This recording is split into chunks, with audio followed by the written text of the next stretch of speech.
Good morning, class 10 students. In the previous class, I was discussed or solved some question from your NCERT book of 8.1 of trigonometric chapter, and today I am going to explain again some questions of 8.1. Then let us see question number 6 of your exercise 8.1. In the question number 6, angle A and angle B are acute angles such that it is given that angle A and angle B are acute angles such that cos A equal to cos B, then show that angle A equal to angle B. Okay, in the question you have to given that angle A and angle B acute angles हैं, तो आपको show करना है कि cos A और cos B equal है, तो show करना है क्या कि एंगल ए और एंगल बी जो है वो इक्वल होगा। तो देखते हैं हमको इसको कैसे सॉल्व कर सकते हैं। क्वेश्चन में जैसा कि दिया हुआ है कि angle a and angle b जो है वो एक्यूट एंगल है और उसके कॉस ए और कॉस बी का वैल्यू जो है वो इक्वल है। ओके, फिगर ड्रॉ कर लेंगे। Cos a cos b, b a angle के लिए और ए नीचे वाले एंगल के लिए। कॉस ए और कॉस बी का वैल्यू दिया इक्वल है, लिख लिए। कॉस ए का वैल्यू अगर हम लोग फ्रॉम द फिगर अगर देखें तो cos a equal to base by hypotenuse होता है इस एंगल के लिए, तो base a c by hypotenuse a b. Okay, and similarly for cos b, तो कॉस बी के लिए ये एंगल ऊपर चला गया, तो इसके लिए तो बेस ये हो गया। तो बेस में अगर हम देखें यहाँ पे तो कॉस बी के लिए b c by a b हो जाएगा, that means base by hypotenuse. Okay, तो ये दोनों का वैल्यू हम लोग ने यहाँ पे पुट कर लिया। Simple cos a cos B का वैल्यू फ्रॉम द फिगर देखकर हम लोग उसको पुट कर लिए। यहाँ पे हम लोग क्या देखेंगे कि a b and a b both are equal, तो ये कैंसल आउट हो जाएंगे, ये दोनों को कैंसल आउट कर लेंगे, तो a c equal to b c में आ जाएगा यहाँ से। In the figure if a c equal to b c in any triangle, अगर दो साइड इक्वल हो जाता है तो उसके अपोजिट एंगल्स इक्वल होते हैं बाय ट्रायंगल प्रॉपर्टी। तो ए सी और बी सी जो है यहाँ पे मैंने क्या दिखा दिया, इक्वल दिखा दिया। तो एंगल ए और एंगल बी क्या होंगे, अपोजिट होंगे। Angles are equal of opposite equals angle sides. Okay, तो इसमें कुछ करना नहीं है, सिंपल है एकदम। जो वैल्यू दिया हुआ था कॉस ए कॉस बी का फिगर से फाइंड करके उसको पुट करके साइड्स को इक्वल करके एंगल को इक्वल ईजिली वे में दिखा देंगे। ओके, इसमें कोई प्रॉब्लम नहीं होना चाहिए। नेक्स्ट क्वेश्चन देखते हैं। Question number 7, if cot theta equal to 7/8 evaluate 1 plus sine theta 1 minus sine theta 1 plus cos theta 1 minus sine theta. ये काफ़ी आसान क्वेश्चन है। जैसा कि मैंने प्रीवियस क्वेश्चन में भी बताया कि अगर कॉट या टैन या किसी चीज़ का वैल्यू दिया हुआ है तो first of all put this value in the triangle. इसको ट्रायंगल में पुट कर लेना है। ट्रायंगल में जैसे ही पुट करेंगे तो हमको पता चल जाएगा क्या कि कौन सा वैल्यू फाइंड करना है। तो कॉट थीटा इक्वल टू हम लोग देखें क्या बेस बाई परपेंडिकुलर होता है, 7/8 पुट कर दिया और पाइथागोरस थ्योरम का यूज़ करके हाइपोटेनियस फाइंड कर लिए। Then a c equal to 8 square plus 7 square 64 49 113 का रूट होता नहीं, एज इट इज़ छोड़ देंगे। क्वेश्चन में देखिए हम लोग को फाइंड करना था साइन थीटा और cos theta. Okay, let us see क्या किया मैंने, फिगर से साइन थीटा का वैल्यू फाइंड कर लिया। फिगर को अगर हम लोग देखें तो साइन थीटा इक्वल टू होता है परपेंडिकुलर बाई हाइपोटेनियस। तो perpendicular a b by a c, a b मेरा यहाँ पे 8 है, ए बी का वैल्यू 8 है, यूज कर लिए 8, और ए सी का वैल्यू 113 रूट में अभी मेरा जस्ट आया, उसको पुट कर दिया। सिमिलरली कॉस थीटा भी फाइंड कर लेंगे, बेस बाई हाइपोटेनियस पुट कर लेंगे इसको। Then after from the equation हमारा जो दिया होता 1 plus sine theta 1 minus sine theta 1 plus cos theta 1 minus cos theta. तो ए प्लस बी और ए माइनस बी का फार्मूला हम लोग को पता होता है कि a square minus b square होता है, तो इसको हम लोग लिख सकते हैं 1 का स्क्वायर 1 साइन का स्क्वायर साइन। ठीक है, ए प्लस बी ए माइनस बी का हम लोग यहाँ पे फार्मूला यूज किए जिसका वैल्यू होता है ए स्क्वायर माइनस बी स्क्वायर। ठीक है, इसको यूज किए। सिमिलरली नीचे वाले टर्म्स के लिए भी वैसा ही है, 1 माइनस कॉस स्क्वायर थीटा अब साइन थीटा और कॉस थीटा का मैंने ये जो वैल्यू फाइंड किया था यहाँ पर लाकर इसको पुट कर देंगे। 1 minus sine theta 8/1/113 and cos theta 1 minus 7/√113। 8 का स्क्वायर 64, √113 का स्क्वायर 113 एंड 7 का स्क्वायर 49 और 113 का स्क्वायर 113। इसको एलसीएम लेकर सॉल्व कर लेंगे इजीली वे में, मेरा आंसर आ जाएगा। एलसीएम फाइंड किए और इसको सॉल्व किए तो कैंसिल करने के बाद 49/64 ये सिंपली आंसर आ जाता है। तो इस तरह के जो भी क्वेश्चंस होगा इसको हम लोग ऐसे ही सॉल्व करेंगे। फर्स्ट ऑफ ऑल ट्रायंगल में पुट करेंगे। ट्रायंगल में जो अननोन वैल्यूज होगा या तो हाइपोटेन्यूज हो सकता है, या तो बेस हो सकता है, या तो परपेंडिकुलर हो सकता है। वो डिपेंड करेगा कि कौन सा रेशियो मेरा दिया हुआ है। उसके थ्रू जो वैल्यू एवेलुएट करना होगा उसमें जो साइन कॉस टैन कुछ भी फाइंड करना है उसको ट्रायंगल से हम लोग सॉल्व करके वैल्यूज को एज इट इज पुट कर देंगे, वो मेरा क्वेश्चन सॉल्व हो जाएगा। Okay, then question number 8 same questions है, थोड़ा सा डिफरेंस होता है इसमें क्या, सो देखते हैं। 3 cot A इक्वल टू 4, तो 3 cot A equal to 4, check whether 1 minus tan square A 1 plus tan square A equal to cos square A minus sine square A और नॉट। क्या इसका वैल्यू इसके इक्वल आता है या नहीं आता है, ये चेक करना है।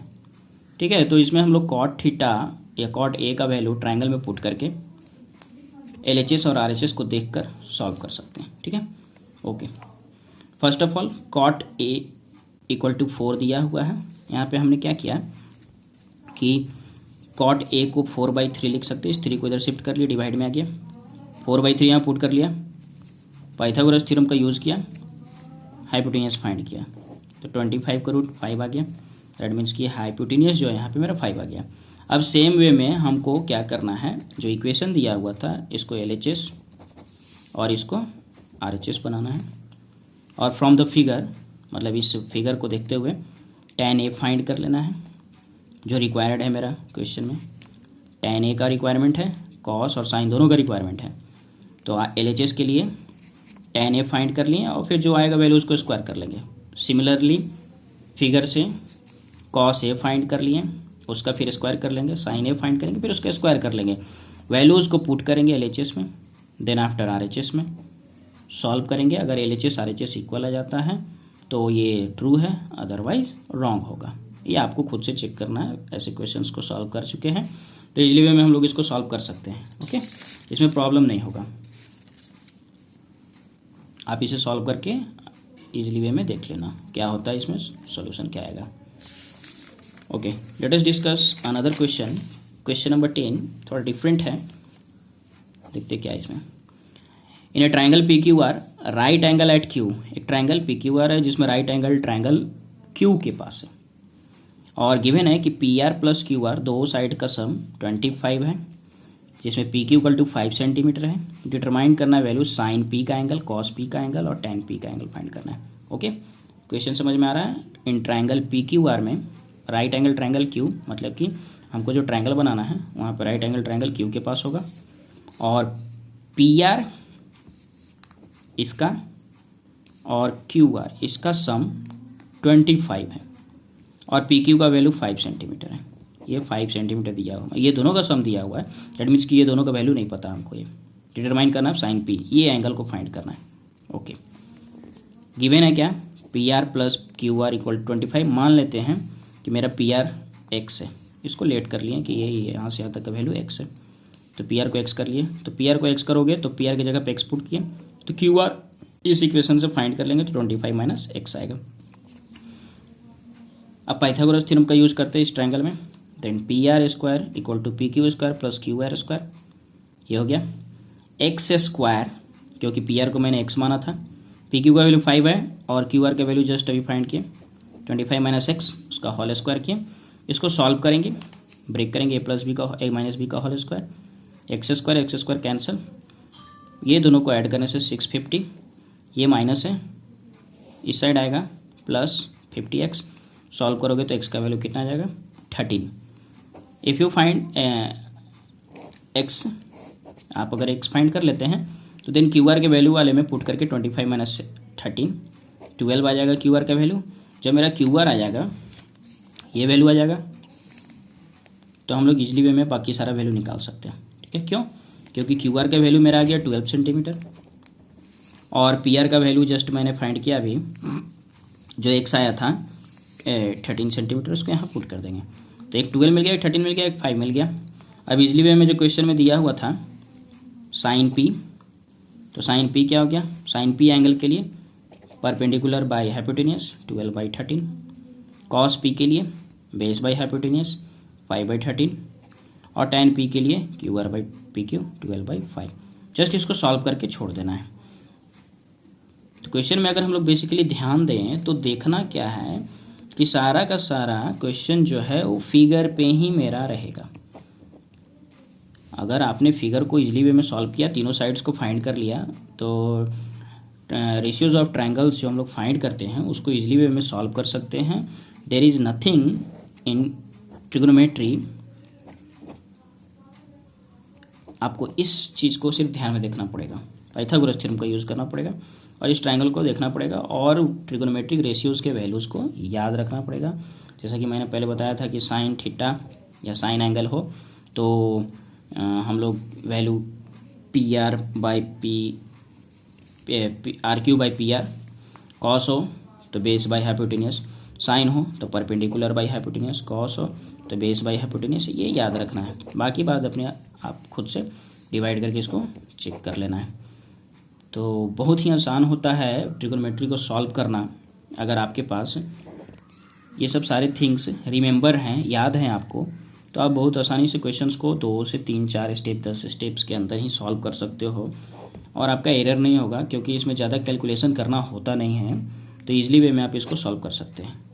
तो वन की पॉइंट रिमेंबर करने का क्या है कि आपको ट्रिग्नोमेट्रिक रेशियोज के जो फॉर्म हैं या फार्मूलेज हैं उसको याद रखना है।